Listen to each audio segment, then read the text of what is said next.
Hello দর্শক, welcome back to my channel. আজকের পর্বে শেয়ার করব সম্পূর্ণ আনকমন স্বাদের একটি নাস্তার রেসিপি। আশা করি রেসিপিটি সবার খুব ভালো লাগবে। রেসিপিটি ভালো লাগলে লাইক, শেয়ার এবং সাবস্ক্রাইব করার অনুরোধ জানিয়ে চলে যাচ্ছি মূল রেসিপিতে।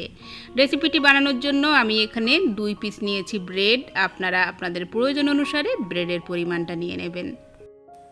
এবার আমি একটা মিক্সিং বোলে নিয়ে নিচ্ছি 2 টেবিল চামচ পরিমাণ বেসন। বেসনটা নিয়ে এখন অল্প অল্প জল দিয়ে আমি এখানে একটা ঘন ব্যাটার বানিয়ে নেব। ব্যাটারটা কিন্তু পাতলা হবে না, একদম ঘন করে বানিয়ে নিতে হবে। তো এখানে আমাদের ব্যাটারটা কমপ্লিট।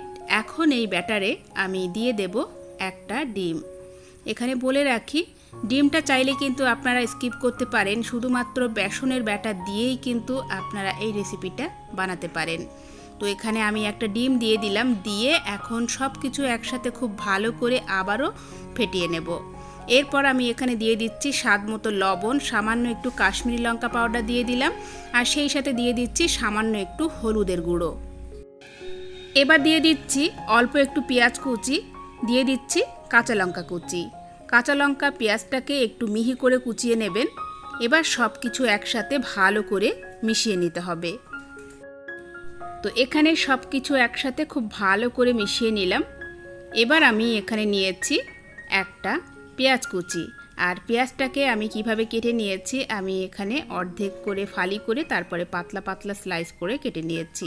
তবে আপনারা আপনাদের পছন্দ মতো করে এখানে পেঁয়াজটাকে কেটে নিতে পারেন। এরপর আমি যে ব্রেড নিয়েছিলাম, ব্রেডের উপর এই স্লাইস করা পেঁয়াজগুলোকে এভাবে সুন্দর করে সাজিয়ে দেব। তো পেঁয়াজগুলো দেওয়ার পর এখন আলতো হাতে একটা বেলুনি দিয়ে আমি এভাবে একটু প্রেস করে দেব, যাতে পেঁয়াজগুলো ব্রেডের ভিতরে বসে যায়। এরপর আমি একটা প্যানে সামান্য পরিমাণ তেল দিয়েছি, খুবই সামান্য পরিমাণ, চাইলে আপনারা বাটার দিতে পারেন। দিয়ে এখন আমি ব্রেডটাকে আলতো হাতে বসিয়ে দিলাম। এবার মোটামুটি 30-40 সেকেন্ডের মতো এই পিঠটাকে আমি হালকা করে একটু ভেজে নেব। অবশ্যই গ্যাসের ফ্লেমটাকে লোতে রেখে দেবেন। এবার আমি উপর থেকে যে ব্যাটারটা বানিয়ে রেখেছিলাম, ডিম আর বেসনের ব্যাটার, সেই ব্যাটারটা উপর থেকে খুব সুন্দর করে দিয়ে দিতে হবে এবং এমনভাবে ব্যাটারটা দিতে হবে যাতে পুরো ব্রেডটা কভার হয়ে যায়। তো এখানে একটা স্পুনের সাহায্যে খুব সুন্দর করে আমি ব্রেডের চারপাশে এভাবে ছড়িয়ে দিলাম। মোটামুটি ব্রেডটা কিন্তু খুব ভালোভাবে কভার হয়ে গেছে। এবার আমি লো টু মিডিয়ামে রেখে মোটামুটি 1 মিনিটের মতো রেখে দেব।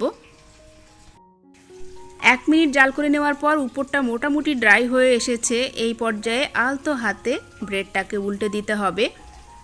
এবার এই পিঠটাকেও আরও 1-1.5 মিনিট ধরে ভেজে নিতে হবে। এই পর্যায়ে আমি সামান্য একটু সাইড দিয়ে তেল ছড়িয়ে দিলাম, তবে তেল না দিলেও চলবে। খুব অল্প তেলেই আপনারা এই রেসিপিটা বানিয়ে নিতে পারবেন। তো তেলটা দিয়ে এখন ভালোভাবে আমি একটু এপিটোপিট করে নিচ্ছি। তো এখানে 2 পিঠেই কিন্তু খুব সুন্দর একটা কালার চলে এসেছে। এখন আমি ব্রেডটাকে তুলে নিচ্ছি, আর এভাবে আমি বাকি ব্রেডগুলো ভেজে নেব। তো এবার হচ্ছে গরম গরম পরিবেশনের পালা। অসাধারণ লাগে খেতে, অনেক মুখরোচক এবং খুবই টেস্টি একটি রেসিপি শেয়ার করলাম, এবং অবশ্যই আনকমন একটি রেসিপি। আশা করি আজকের রেসিপিটি আপনাদের সবার ভালো লাগবে। রেসিপিটি ভালো লাগলে প্লিজ একটি লাইক দিতে ভুলবেন না, রেসিপিটি শেয়ার করবেন, চ্যানেলটিকে সাবস্ক্রাইব করে সাথেই থাকবেন। আজকের মতো এখানে বিদায় নিচ্ছি। সবাই খুব ভালো থাকবেন, সুস্থ থাকবেন। দেখা হচ্ছে আগামী পর্বে নতুন রেসিপি নিয়ে। আল্লাহ হাফেজ।